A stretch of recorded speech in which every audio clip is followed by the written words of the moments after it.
Hi guys! Welcome back. This is Kai and Dax TV. Dinner time na naman. So magluluto tayo guys ngayon ng ulam natin, ng ulamin natin. Gusto kong masubukan guys yung nag-trending na sinigang corn beef, okay? Hindi ko pa kasi na-try yung sinigang corn beef, okay?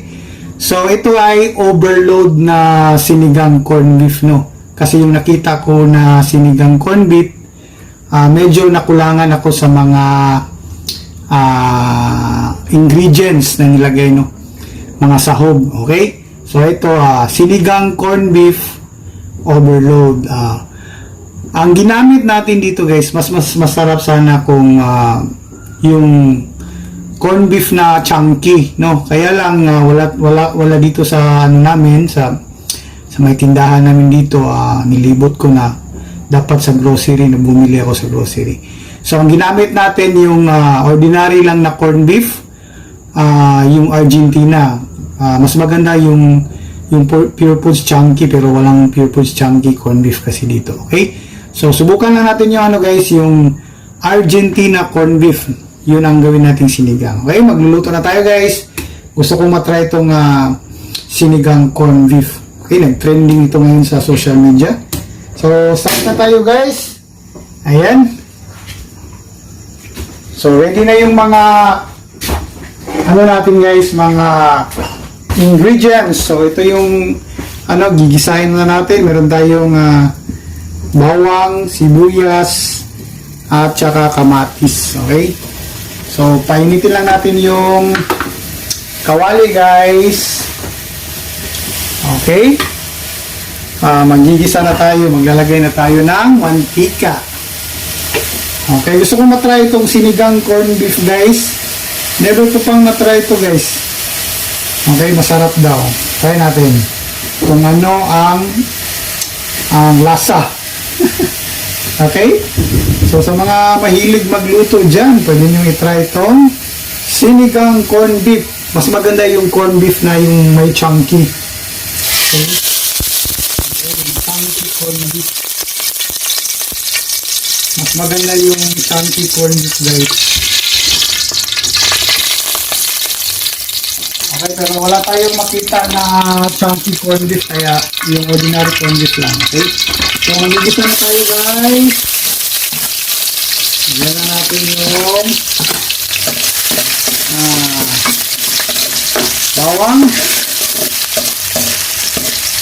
Okay.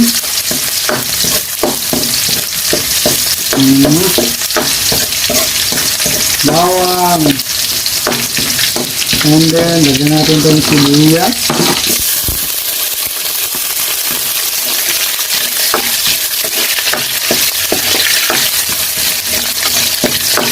Sibuyas. So, hintayin na natin mag-translation kung sibuyas guys.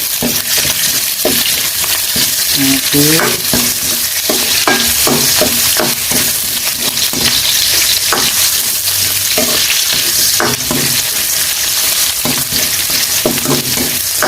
Okay, pwede na to. So, lagyan natin yung kamatis.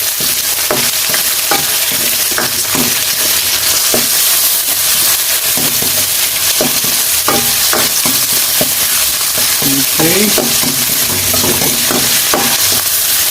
Okay, try natin itong sinigang corn beef. Then, lagyan natin itong guys, corn beef. So, didesign lang natin itong corn beef. Okay, yan. Okay. So, didesign natin itong corn beef.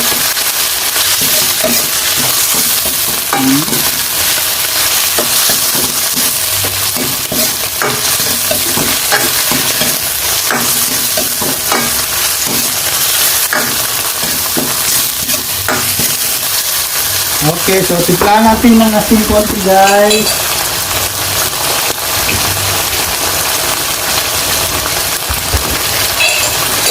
Then black pepper. Black pepper.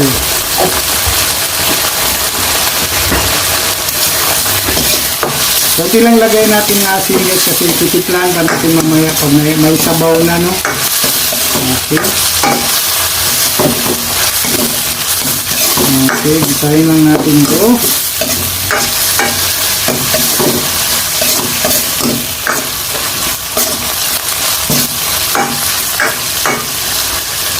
Okay, so maglalagay tayo ng tubig.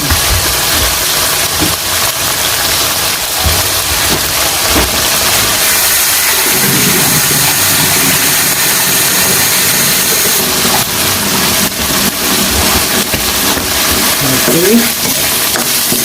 So, lagyan na tayo ng sabaw, guys. Okay, gusto kong matry itong sinigang corned beef, no?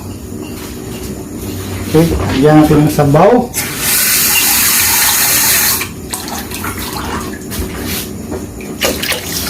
Yan.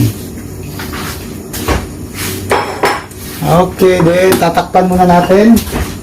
So, takpan lang natin, guys. Okay, takpan na natin, guys. Pakukuluin lang natin yan. Okay, pakukuluin lang natin, guys. Then, ready na yung mga gulay natin. So,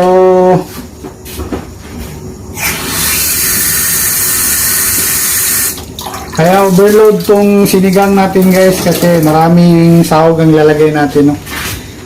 Gulay, guys, sa gulay, meron tayong radish, sitaw, at saka okra. Okay. Then, meron din tayong talong, babad sa tubig para hindi mangitim. And then, meron tayong kangkong. Okay, very healthy po tong niluto natin, guys, no? Kahit corned beef lang ganito, healthy pa rin kasi maraming gulay nilagay ko, okay? Very special na maraming sahog. Kompleto yung gulay na nilagay natin, na sitaw, okra, radish at saka talong at kangkong. Okay, then meron tayong pampasim dyan, sinigang mix. Okay, gusto nating matry ito kung anong lasa kasi trending to sa social media. Okay, okay, guys. Kumulo na yung liquid, guys. Okay. Lagayan natin tong mga gulay, guys.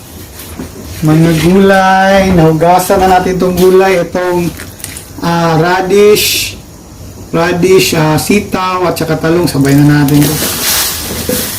Okay.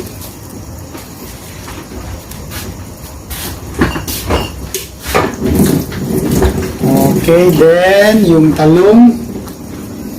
Lagyan na natin yung talong.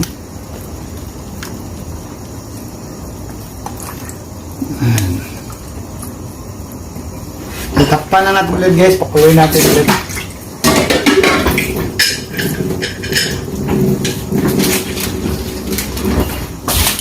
Lagay na lang natin din itong yung sinigang mix. Lagyan na natin ito.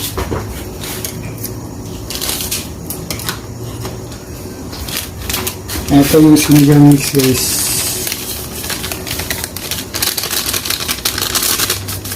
Yan. Gawin lang natin.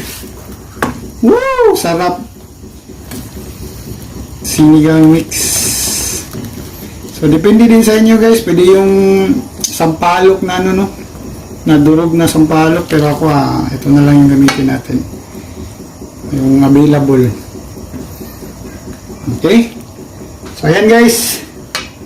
Takpan na natin, guys. Okay. Takpan natin. Pakuloy natin ulit. Right. Okay. Kumulo na, guys. Okay. At timplahan natin. Itimplahan na natin ng asin. Konting asin lang kasi asin naman ito. Sinigang naman ito eh.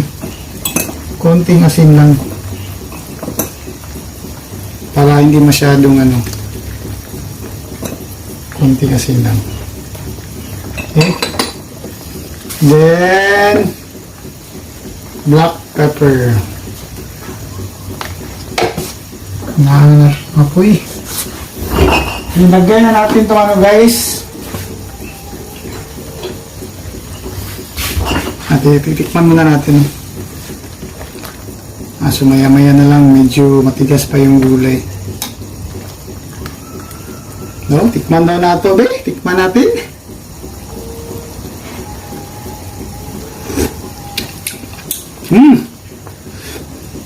Sigang na sigang.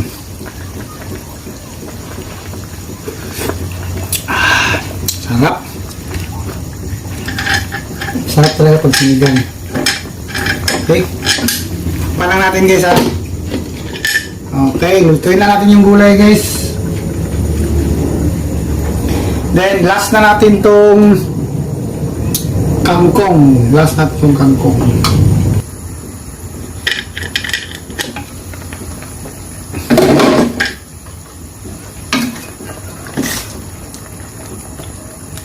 Okay. So, lagyan na natin itong ano guys, yung dahon ng ano, kangkong. Okay, kangkong. Very healthy yung ulam natin ngayon. Ayan. Woo! Matikman na natin yung sinigang corn beef. Anong lasa? Okay guys. Tikman natin ulit. Pwede na to. Woo! Ayan. Woo! Sarap. Makakatigil na tayo ng ano kayang lasa nito? Ano kayang lasa ng corn beef, no? Sinigang corn beef. Oh, ano kayang lasa nito? Oh?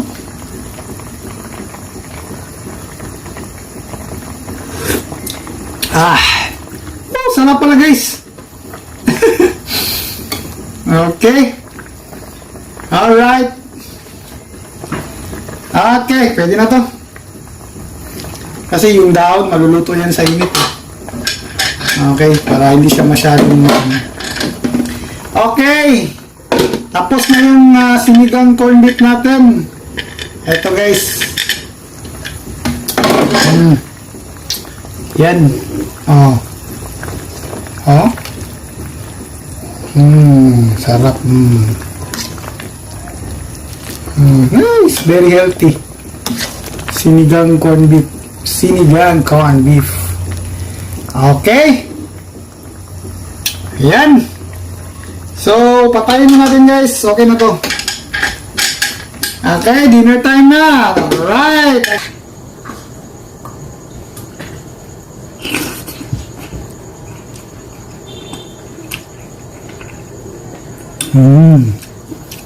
Sarap pala ng sinigang corn beef. Gulay guys. So, plus corn beef guys.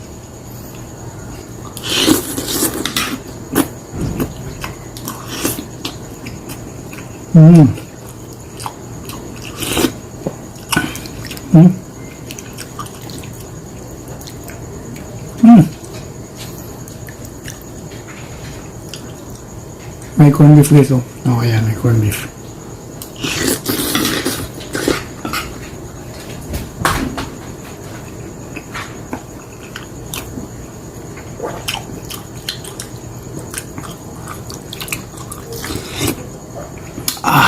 Sarap. Sarap ng sinigang corn beef.